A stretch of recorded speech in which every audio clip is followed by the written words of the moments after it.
नमस्कार, CME Patna YouTube channel पर आप सभी का स्वागत है। और ये वीडियो 68 बीपीएससी के प्रीलिम्स के रिगार्डिंग बनाई जा रही है, जिसमें कि हम लोग आज देखेंगे बिहार में सिंचाई प्रणाली।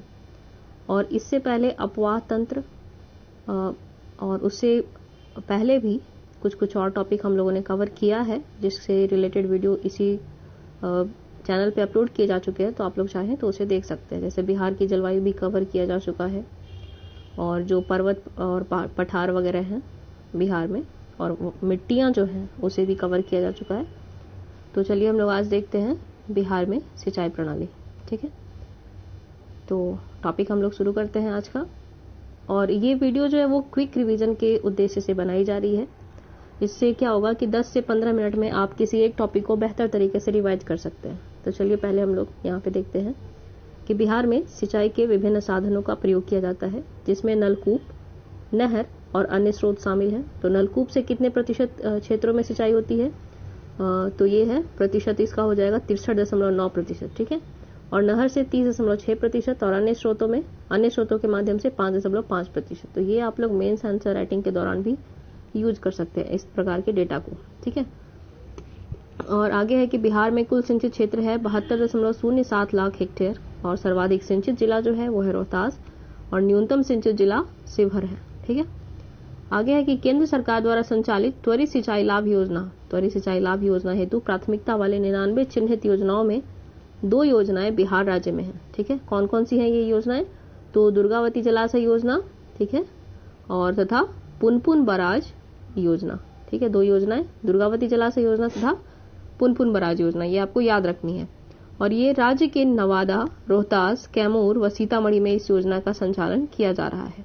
अब देखते हैं आगे कि राज्य के सभी 38 जिलों के 534 प्रखंडों में नाबार्ड की सहायता से बिहार शताब्दी निजी नलकूप योजना का संचालन किया जा रहा है। ठीक है, अब देखते हैं बिहार में प्रमुख नहर।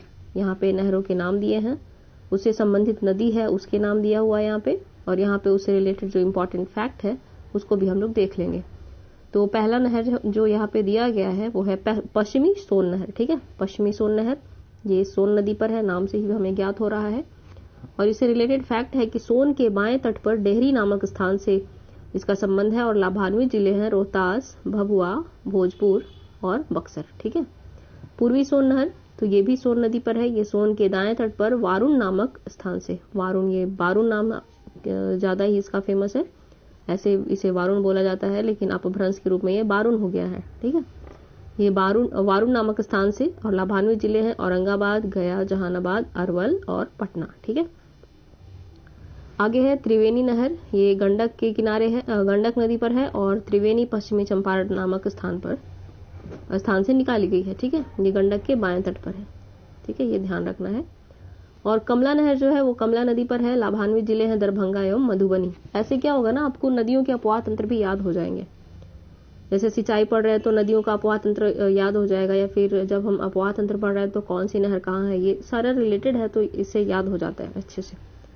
आगे देखते हैं तिरहुत नहर, ये मुख्य पूर्वी नहर है, ये गंडक नदी पर है और गंडक के समानांतर प्रवाहित होती है, और इसे लाभान्वित जिले हैं मुजफ्फरपुर, वैशाली, पश्चिमी चंपारण, समस्तीपुर। ठीक है, और नेक्स्ट है पूर्वी कोसी नहर, ये कोसी नदी पर है और हनुमान नगर जलाशय के पूर्वी किनारे से निकलती है, और लाभान्वित जिले हैं सुपौल, सहरसा, मधेपुरा, कटिहार, पूर्णिया, अररिया तथा खगड़िया। ठीक है, आगे देखते हैं हम लोग पश्चिमी कोसी नहर, तो ये कोसी नदी पर है और हनुमान नगर जलाशय के पश्चिमी किनारे से निकाला गया है इसे, और लाभान्वित जिले कौन कौन है? समस्तीपुर, सुपौल तथा मधुबनी। ठीक है, और ये पूर्वी कोसी नहर से कौन कौन से थे? यहाँ पे सुपौल, सहरसा, मधेपुरा, कटिहार, पूर्णिया, अररिया तथा खगड़िया वगैरह। ये बिहार में ये वाला एरिया जो हो गया ना, इसको और लंबा अगर हम बना दें तो यहाँ वाला एरिया। ठीक है, यहाँ पे मैं क्लियर कर दूं, थोड़ा ज्यादा मिक्स मैच हो गया है।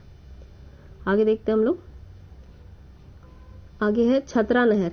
छतरा नहर भी कोसी नदी पर है और इस नहर से नेपाल के मोरांग जिले में सिंचाई की जाती है। ये ध्यान रखने योग्य है, कहीं इंटरनेशनल रिलेशन की बात हो गई तो आप इस नहर का जिक्र कर सकते हैं। ठीक है, और आगे है राजपुर नहर, तो इसमें ये भी कोसी नदी पर है और इससे सहरसा एवं खगड़िया जिले में सिंचाई की जाती है। और सकरी नदी, ये सकरी नहर सकरी नदी पर है, इसमें नवादा, नालंदा, गया जिले में सिंचाई की जाती है। ठीक है, और आगे चलते हैं हम लोग, तो आगे यहाँ पे है बिहार में बहुउद्देशीय परियोजनाएं। ठीक है, यहाँ परियोजना का नाम दिया गया है, यहाँ संबंधित नदी के नाम दिए गए हैं और फिर उसके पश्चात इससे रिलेटेड इंपॉर्टेंट फैक्ट दिया हुआ है यहाँ पे। तो यहाँ पे कोसी बहुउद्देशीय परियोजना, ठीक है, स्थापना हुई थी 1953 में कोसी नदी पर। ये नेपाल और भारत की संयुक्त परियोजना है। उद्देश्य है इसका बाढ़ नियंत्रण, सिंचाई व जल विद्युत उत्पादन। ठीक है, फिर इसके बाद आता है गंडक बहुउद्देशीय परियोजना। ये प्रारंभ किया गया था 1960 में गंडक नदी पर और उसके बाद बिहार की सबसे बड़ी बहुउद्देशीय परियोजना है और उत्तर प्रदेश, बिहार एवं नेपाल की संयुक्त परियोजना है ये गंडक बहुउद्देशीय परियोजना और भैंसा लोटन में है ये और भारत तथा नेपाल के लिए दो नहर निकाली गई है यहाँ से। ओके, आगे आती है सोन बहुउद्देशीय परियोजना। ये सोन नदी पर है, ये बिहार की प्रथम बहुउद्देशीय परियोजना है और इसके तहत डेहरी जो रोहतास में है में एक जलाशय का निर्माण किया गया तथा इससे 2 नहरें निकाली गई हैं। कौन कौन? पश्चिमी सोन नहर तथा पूर्वी सोन नहर, जिसका जिक्र भी पीछे किया गया था। और ये सोन नदी पर स्थापित जल विद्युत केंद्र है यहाँ पे और बारून जल विद्युत केंद्र है जो जिसका की क्या है क्षमता 3.3 मेगावाट और दूसरा है डेहरी जल विद्युत केंद्र, इसकी क्षमता है 6.6 मेगावाट। ठीक है, आगे देखते हैं हम लोग बिहार में नदी जोड़ो परियोजनाएं। तो यहाँ पे परियोजना दी गई है और इधर उससे रिलेटेड फैक्ट दिए गए हैं। तो देखते हैं हम लोग, पहला है कोसी मेची लिंक नहर योजना। इसमें क्या है फैक्ट कि कोसी नदी व मेची नदी महानंदा के सहायक को जोड़ने की योजना है और सिंचाई सृजन क्षमता 2.10 लाख हेक्टेयर है इसकी। और लाभान्वित जिले कौन कौन है? तो इसमें है सुपौल, अररिया, किशनगंज व पूर्णिया। ठीक है, आगे है बक्सोती बैराज नहर योजना। तो ये सकरी नदी पर निर्मित है और सकरी नदी को नाटा नदी से जोड़ने की योजना है ये। ठीक है, और इसकी सिंचाई सृजन क्षमता है 0.68 लाख हेक्टेयर।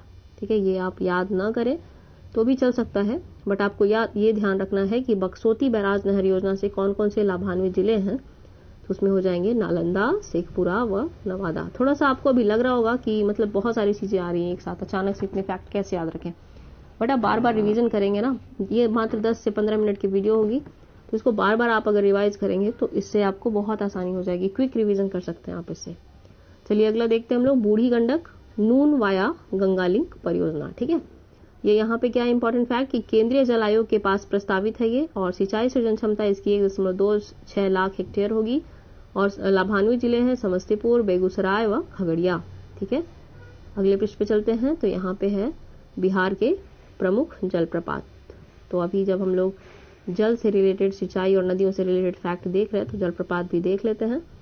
तो यहाँ पे है जलप्रपात के नाम, इसकी अवस्थिति कहाँ है और ये अगर किसी नदी पर है तो किस नदी पर है और इसकी विशेषता दी गई है यहाँ पे। ठीक है, तो देखते हैं ककोलत जलप्रपात कहाँ है? तो ये नवादा में है। ठीक है, और इसकी विशेषता है कि बिहार का सबसे प्रमुख जलप्रपात है ये। और धुआं कुंड कहाँ है? ये रोहतास में है, ये काव नदी पर है, कैमूर पहाड़ी पर स्थित मानझर कुंड का यह विस्तार है। और सुखलदरी जलप्रपात कहाँ है? तो ये भी रोहतास में है। ठीक है, रोहतास में कौन कौन हो गए? धुआं कुंड और सुखलदरी। ये कन्हर नदी पर है। ठीक है, उत्तर प्रदेश एवं बिहार की सीमा पर स्थित है। और राकिम कुंड ये भी कहाँ है? रोहतास में है। ठीक है, तो 3 देख लिया हम लोगों ने, धुआं कुंड, सुखलदरी और राकिम कुंड, ये भी रोहतास में है और ये गायघाट नदी पर है। ठीक है, और आगे फिर से आता है देवदारी। ठीक है, तो इसको फिर से हम लोग ऐड कर देते हैं, देवदारी ये भी रोहतास में है और किस नदी पर है? कर्मनासा नदी। और कर्मनासा नदी क्या है, क्यों फेमस है? और तो कर्मनासा नदी उन 3 प्रमुख नदियों में शामिल है जो कि उत्तर प्रदेश और बिहार की सीमा बनाती है। तो ये हमें ध्यान रखना है, पूछा जा सकता है कि निम्न में से कौन से जलप्रपात कर्मनासा नदी पर स्थित है? तो आंसर क्या हो जाएगा? देवदारी। ओके, नेक्स्ट हम लोग चलते हैं मंझार कुंड। तो ये भी सासाराम जो कि रोहतास में है, रोहतास का मुख्यालय है सासाराम यहाँ है, तो इसको भी आपको ध्यान रखना है। तो कितने हो गए सासाराम में? 1, ठीक है, 2, 3, 4 और 5। ठीक है, 5 हो गए सासाराम रोहतास में। ठीक है, नेक्स्ट आते हैं दुर्गावती। दुर्गावती कहाँ है? दुर्गावती कैमूर में है और किस नदी पर है? दुर्गावती नदी पर है। इसका अन्य नाम है खादरको जलप्रपात। तो पूछा जा सकता है खादरको जलप्रपात किस जिले में है? तो याद तो हम लोग बेसिकली करते हैं दुर्गावती जलप्रपात, लेकिन इसका अन्य नाम क्या है? खादरको। जैसे पखुई या पक्के टाइगर रिजर्व जैसे यूपीएससी में पूछा गया था, उसका अपभ्रंश जो नाम होता है या फिर जो लोकल नेम होता है उससे रिलेटेड क्वेश्चन पूछा गया था यूपीएससी में। तो हो सकता है बीपीएससी में भी ऐसा पूछा जा सके, तो आप लोगों को इसका लोकल नेम भी याद रखना है, खादरको जलप्रपात। ठीक है, अब आगे आता है करकट। ये भी कैमूर में है और ये कैमूर पहाड़ियों में स्थित है। और तिलहार कुंड ये भी कैमूर में है, इस बार प्रश्न भी पूछा गया था। और ओखनरी कुंड ये भी कैमूर में है, ये गोपथ नदी पर है, ठीक है। और जीआर खंड ये भोजपुर फुलवरिया में है। तो इसको देखने से पहले हम लोग देखते हैं कितने हो गए कैमूर में, 1 2 3 और 4, ठीक है। सासाराम में 5 देखे थे हमने और कैमूर में 4 देख लिए। कौन कौन, दुर्गावती, करकट, तिल्हार कुंड और ओखरीन कुंड, ठीक है। और जीआर खंड कहाँ पे आ जाएगा, जीआर खंड आ जाएगा भोजपुर में, ठीक है। ये कहाँ है, फुलवरिया नदी पर। अब यहाँ पे देखते हैं बिहार की प्रमुख झील, ठीक है। झील से भी क्वेश्चन आते हैं, इस बार 67 बीपीएससी में भी आए हैं, तो ये इसकी महत्ता बढ़ जाती है। तो देखते हैं यहाँ पे झील के नाम दिए हुए हैं, इसकी अवस्थिति है और इससे रिलेटेड जो अन्य तथ्य हैं उसको भी देख लेते हैं। तो कांवर झील ये कहाँ है, ये बेगूसराय में है। एशिया की सबसे बड़ी गोखुर झील है, ये सेम लाइन पूछी गई थी बीपीएससी के द्वारा, ठीक है। 67 बीपीएससी में आप लोग चाहें तो क्वेश्चन उठा के देख सकते हैं। और आगे है बूढ़ी गंडक नदी के विसर्पण से निर्मित है ये, और शीत ऋतु में साइबेरियाई प्रवासी पक्षियों का ये आवास है और बिहार का एकमात्र रामसर स्थल है।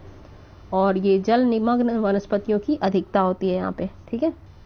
सॉरी, आगे जो है जो झील है वो है सिमरी बख्तियारपुर, ये सहरसा में है। और ये घोड़े की नाल जैसी आकृति बनाती है, इसकी जो आकृति है वो घोड़े की नाल जैसी है। और ये विभिन्न झीलों के मिलने से निर्मित झील है, ठीक है। अब आगे आते हैं कुशेश्वर स्थान झील दरभंगा, ठीक है। ये प्रवासी पक्षियों का आवास है, मत्स्य हेतु महत्वपूर्ण है और जैव विविधता की प्रचुरता है यहाँ पे। और गोगा, बिल, कटिहार, इससे भी प्रश्न बनते रहते हैं। तो ये इसका उपनाम है घोघा चाप या घोघा झील। और ये कैस्पियन सागर व साइबेरिया से आने वाले पक्षियों का प्रवास स्थल है, तो इम्पोर्टेंट हो जाता है। और आगे आता है जगतपुर झील, तो ये कहाँ है, तो ये भागलपुर में है और विदेशी पक्षियों के संरक्षण हेतु कार्यक्रम का संचालन होता है यहाँ पे। और अनुपम झील कहाँ है, तो ये है कैमूर में, ये इंपॉर्टेंट हो जाता है, ठीक है। आप लोग याद रखेंगे अनुपम झील, अगर पूछ दिया तो ऐसा नहीं होना चाहिए कि नहीं हम लोगों ने नहीं पढ़ा है, ठीक है। अनुपम झील कहाँ है, कैमूर में। अब आगे देखते हैं क्या क्या और बच गया है। तो यहाँ पे देखते हैं बिहार के प्रमुख गर्म जल कुंड। इसके बाद क्या टॉपिक होगा, ये बिहार की मृदा हो जाएगी यहाँ पे अगली टॉपिक, तो इसको हम लोग अगले वीडियो में देखेंगे। फिलहाल इसको कंप्लीट करते हैं कि बिहार के प्रमुख गर्म जल कुंड। तो यहाँ पे देखते हैं ब्रह्मकुंड, ये कहाँ है, ये राजगीर में है। बिहार में सर्वाधिक तापमान वाला जल कुंड है ये, और इसका कितना तापमान है, 87 डिग्री सेल्सियस, ठीक है। और ये नेक्स्ट आता है सप्तधारा, ये भी राजगीर में है, अन्य नाम है सतधरवा। और नेक्स्ट है कि 7 धाराओं से गर्म जल कुंड निकलने के कारण इसका नाम पड़ा सप्तधारा या फिर सतधरवा। सॉरी, आगे आता है सूर्य कुंड, राजगीर में है। नानक कुंड राजगीर में, गोमुख कुंड ये भी राजगीर में है। और मखदूम कुंड राजगीर में बहुत सारे गर्म जल कुंड है या फिर गर्म जल के स्रोत हैं, तो आपको ध्यान रखना है सभी के सभी, ठीक है। आगे आता है लक्ष्मण कुंड, ये कहाँ है, तो ये मुंगेर में है। सीता कुंड ये भी मुंगेर में है और जन्म कुंड ये भी मुंगेर में है। भीम बांध ये भी मुंगेर में है तथा ऋषि कुंड ये भी मुंगेर में है, ठीक है। और लक्ष्मण कुंड जो है ये मुंगेर का सर्वाधिक गर्म जल कुंड है, तो इसको इम्पोर्टेंट कर लेना है, कहीं नोट कर लेना है जो भी आप शॉर्ट नोट्स बना रहे हैं, ठीक है। और लास्ट आता है अग्निकुंड गया, लास्ट बट नॉट लीस्ट, क्योंकि ऐसे ऐसे जो कहीं कहीं छिटपुट जो गर्म जल कुंड है या फिर कहीं कहीं छिटपुट जो जलप्रपात है वो पूछे जा सकते हैं, तो इसको आपको ध्यान रखना है कि अग्निकुंड कहाँ है, तो ये गया में है।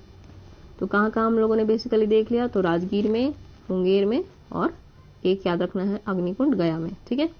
तो इस वीडियो में हम लोगों ने गर्म जल कुंड के बारे में देखा, जलप्रपात के बारे में देखा, ठीक है। सिंचाई से रिलेटेड जो फैक्ट थे उसको देखा, बहुउद्देशीय परियोजनाओं को भी कवर किया हम लोगों ने बहुत अच्छे तरीके से, जिससे कि क्विक रिवीजन हो सके। तो इस वीडियो में फिलहाल इतना ही, बाकी मिलती हूँ आप सभी से अगले वीडियो में एक नए टॉपिक के साथ। तब तक के लिए ख्याल रखें और पढ़ते रहें। धन्यवाद।